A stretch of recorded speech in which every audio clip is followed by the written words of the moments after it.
What's up, guys? Welcome back to another video, and today we will be playing Do Not Take This Cat Home. It's a really awesome game. I've learned about it from Cat Dad Gaming. If you know him, check it. If you don't know him, check him down in my channel. I have a bunch of channels there. And anyway, let's get into the video. Okay, so you're not having a great day as usual.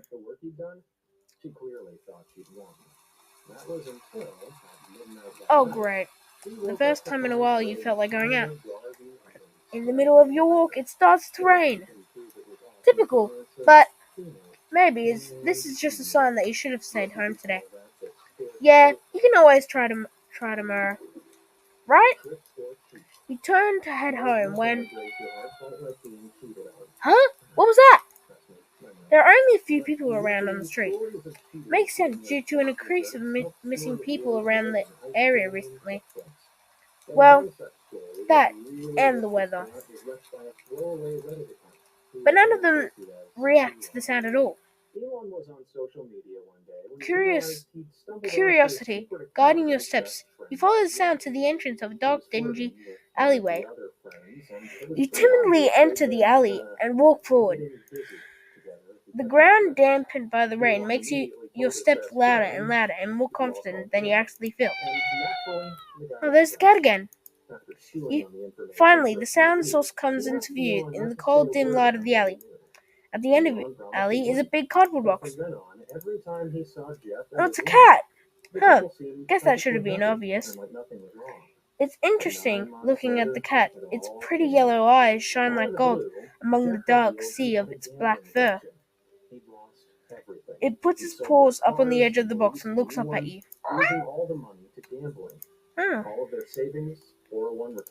So cute! And it definitely knows it. You've never had much of an opinion, one way or another, about cats before. But if they are all like this one, it's a shock they haven't already found a way to rule the world. You don't think you'd mind bowing down a feline overlord? You look around in the alley with a small frown. Who leaves a cat in a cardboard box anyways these days? Wouldn't they just jump out and leave the box eventually? Probably. The cat doesn't answer you. The cat does, obviously. It doesn't do as you suggest and leave the box. Just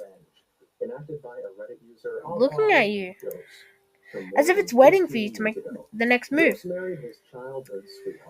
Let's say... let's see. Okay. She was given the opportunity to earn some extra money as an aide on a 6-week trip to Jamaica.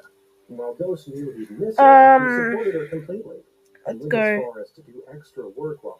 Gonna take the cat home. As cute as the cat is, you really can't afford to take a pet on whim. Rain is coming up soon, and your job doesn't exactly leave you rolling in dough.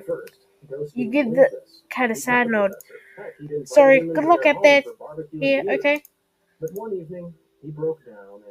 Turn around and leave the cat in the alley behind. The rain's picking up. Time to head home. Ending?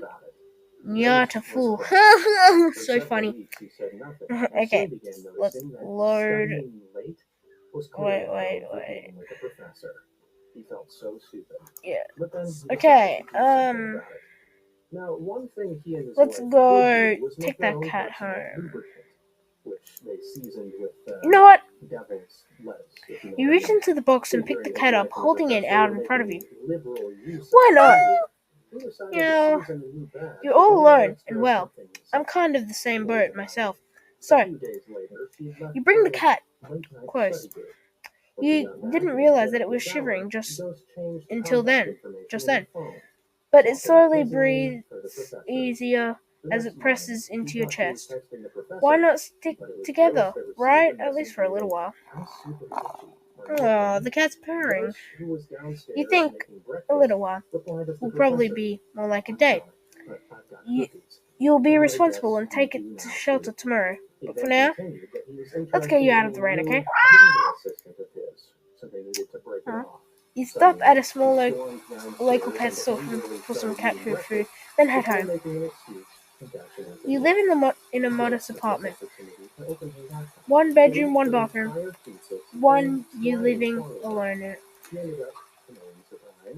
So it feels weird having another living being inside it after so long. Even if it's just a cat.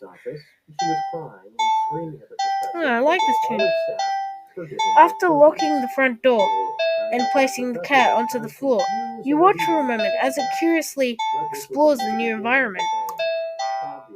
Leaving the feline to its own devices, you set about making the both of you some dinner. You take the can of cat food and open it with the tab on it. You put some cat food onto a saucer and click your tongue to call the cat over to you. It perks up at your beckoning and rushes over. It looks at the plate of food and completely ignores it. Not hungry, I guess. You try not to let it annoy you. The cat doesn't understand the concept of money to appreciate that you spent your hard-earned cash on it. It's just a cat after all. I'll just leave it here. If you get hungry later, okay? This cat really doesn't respect his food. The cat rubs its body against your legs with a purr. You smile. That's enough of thanks for you. It follows you into the kitchen as you start your own dinner. You decide that you have enough ingredients for a sandwich. Bread, toasted, mayo and mustard spread, turkey and cheese and lettuce perfectly placed, tomato sliced. Ow! You wince as you cut your finger on the knife while slicing a tomato. Stupid. You feel a little embarrassed for such a blunder and sigh, tossing the knife into the cutting board. You're about to head to the bathroom for a bandage when the cat hops up onto the counter. It sniffs at the knife and meows almost pointedly at you. Hey, don't worry, I'm alright. It was just You watch the cat as it starts to lick lightly, but enthusiastically, at the blood on the knife. At your blood. You're so shocked. By the time you come to your senses, the knife has been completely licked clean. The cat sits back, staring at you. You feel a little uneasy. Sure, the cats are meat-eating predators, but it was a little weird, right? You're sure the cat's no expert, but it was definitely not something an ordinary cat would do. Right?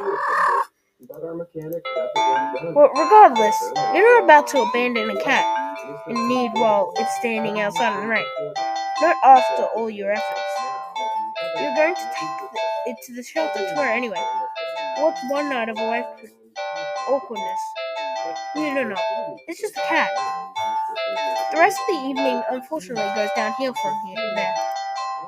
Even after covering up your fingers cut with the bandage, the cat keeps trying to lick at the wound. That's weird. While you're eating your sandwich, while you're cleaning up the kitchen, while you're trying to watch TV, you gently push it away every time, but you're starting to get worried at the strange behavior. What if it's got a taste for blood and it thinks you're food now? You're not sure what you'll do if it starts to get more aggressive. You keep on thinking about the cat food sitting in the corner,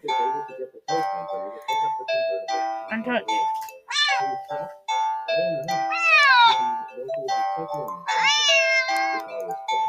Oh, come on, enough already. You shove it away a little bit more forcefully this time out of annoyance. You feel bad immediately, but before you can do anything, the cat meows sharply at you, dashes off around the corner into the hall. You sigh deeply. At this point, you're worried it's just going to take a little bite out of you in your sleep. Maybe a vet will have an idea how to calm down. You can only hope that you don't have many other options left other than tossing the cat out in the rain. After finding the number of local vets, you pick up and you... Huh? Huh? The lights just went out. Great, just great. The rain must have knocked out the power. You check your cell phone to find out it's out of batteries. You must have forgotten to charge it before leaving out earlier. The outing has been so spur of the moment that it had no doubt messed with your usual routine. You grab a flashlight and turn it on. Huh? It's quiet. Too quiet. Did the rain stop? But then, why'd the power go out? Look outside. The sky is pitch black. What time is it? You turn to check the clock. The guy sits on top of your digital clock staring at you. Thinking now that you realize that the clock shouldn't be working at all with the power outage, but the numbers are lit off, and they're going completely haywire. What? I can see the word kill in hell. Anyway, the cat stares at you, and is completely still. You'd think it was a statue if you didn't know any better. It's not giving any indication that it's alive. Oh my gosh! Crap. It's not blinking. It's not even breathing. But its eyes. This isn't normal. You're afraid. You want to run, but you're afraid of letting the cat out of your sight. You consider tossing the cat out after all. Oh my gosh. But as soon as the thought enters your head, you feel a sharp urge to vomit. Those eyes hold you still. Even with your flashlight trained on it, the pupils are large, round. The flashlight flickers, and the cat is gone. Fear immediately grips your mind. The silence punctuated the rapid pumping of blood in your heart is overridden as your ears slowly start to pick up the sound of static all around you. How's the clock working with no power? Don't know why such a question matters at the moment. You start to feel as if having the answer will make sense out of everything that's happening. That order will be restored. Oh my gosh. But no answer comes to mind. You back away from the clock and feel as if the air itself coils tightly and rapidly in response, like a predator prepared to pounce, but waiting for your next move. But you're afraid to move. You're afraid to even take a breath. But you can't stay still forever, right? Whatever is watching you can already feel its impatience. It's too eager. You don't know how you know this. You don't know, but you can sense it clearly as if it whispered, "Let's play." Right into your ear, right into your soul. It won't let you wait it out. Not that you could even, if it did. You can't stay here. You have to run. With thought, a sudden primal instinct wakes you within you, making you tear yourself into a not hasty burst of movement, of action. But you're still weak from the fears grip into your mind. Your legs tangled together under you in your haste and fall into the ground. Well, anyway, guys, I'm afraid we're going to have to end the video here. Thank you for watching. Make sure to like and subscribe and check out more of my videos. Let's try and hit 150 subscribers. You got me to 50, you got me to 100, So why not 150? Anyway, thank you. Bye!